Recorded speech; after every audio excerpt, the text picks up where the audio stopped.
Welcome to Sylvia Global Radio. You're listening to Devoted Moms with Tasha and Regina, an hour of engaging conversation for women who embrace the career of being a full-time mom. May 16th.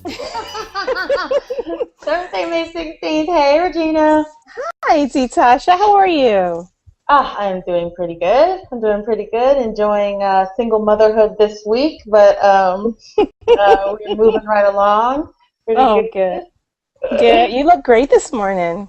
Well, thank you. So do you, darling. Thank you. So listen, we've got a great show scheduled for today for our devoted moms. Happy Thursday, like Tasha said.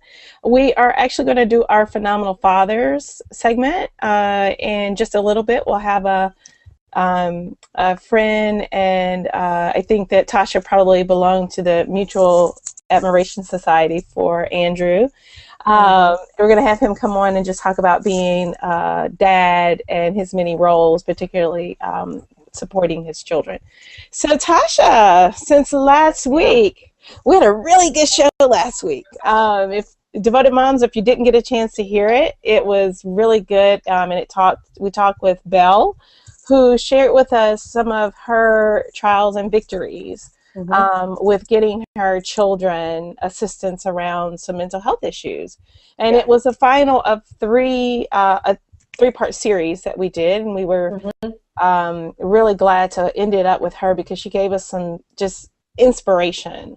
Tasha's eyes started leaking, and my I had a golf ball in my throat.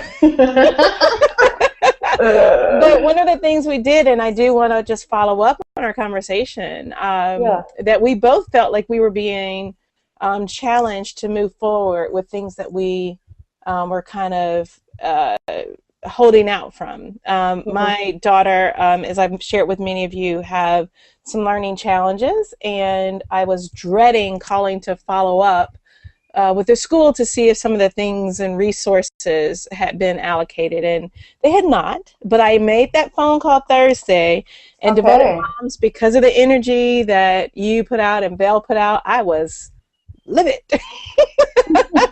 I really did call to task it being so difficult and it not needing to be. And so some of the language that I used, I think, was really helpful is that I did just simply ask the special education person, why am I feeling like I'm having to push when we should be pulling together? And I asked her immediate supervisor, who was the vice principal, the same thing. And so we met this morning at 8 o'clock, and Sims will have extended school year. Okay. Yay.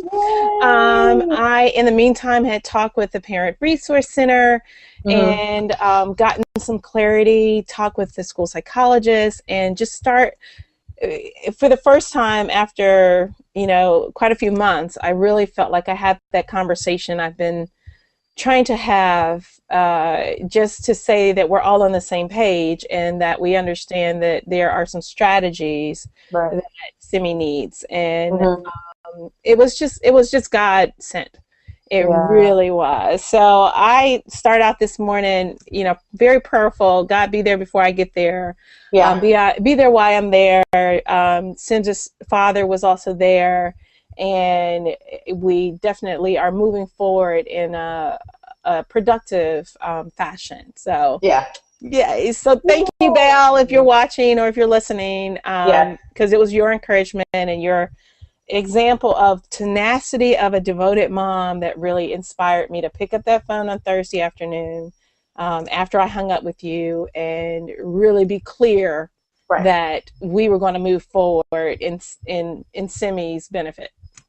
Yeah, I'm good. How about you, dear? Awesome. Well, we moved along as far as Nia is concerned as well, and started the process for her. I think Devoted Moms, I did speak about this a little bit, but Nia is 20 months, and I'm really feeling like she is behind the 8 ball on her speech, and more than the concern I have with her speech is also the way that she expresses herself, because we cannot understand her, and just a lot of anger. And so that was really my first concern is how can I, as a mom, help her to communicate better and feel less of the frustration with not being able to communicate with us. And so we started the process as well.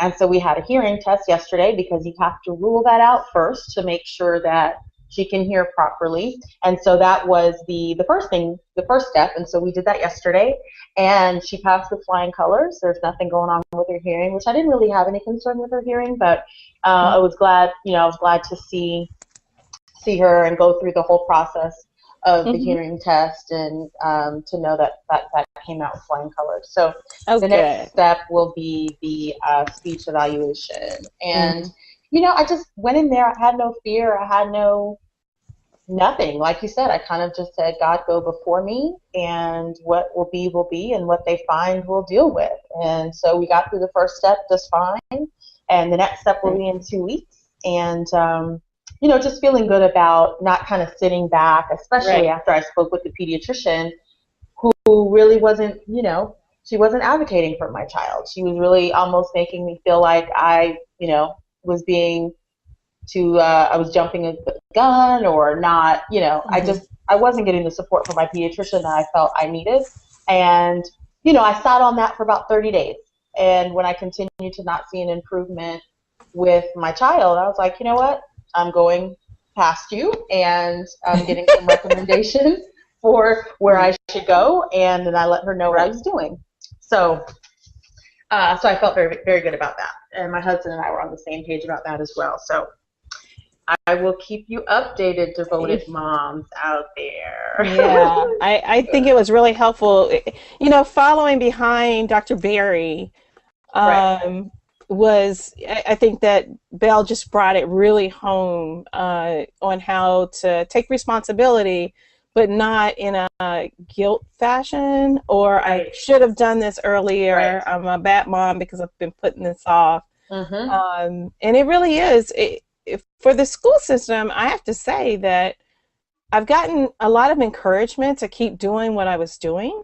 It was just that it was like something needed to click.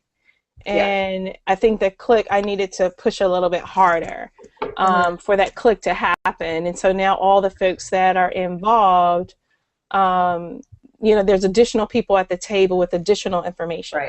And sometimes that's what it takes. I mean, I literally got on the website and started emailing and calling.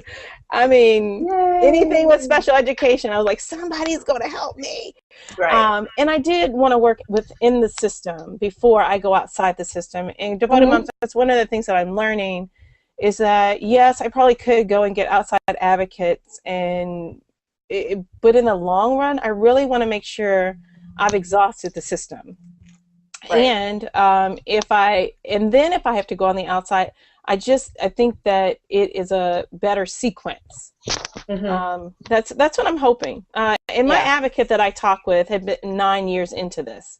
And so, we have to be careful when we are pulling in our support systems, that we put it in a perspective that is in sync with where we are right now. And that can be, that could be a challenge. She's like, skip all of that. Just go get an independent evaluation.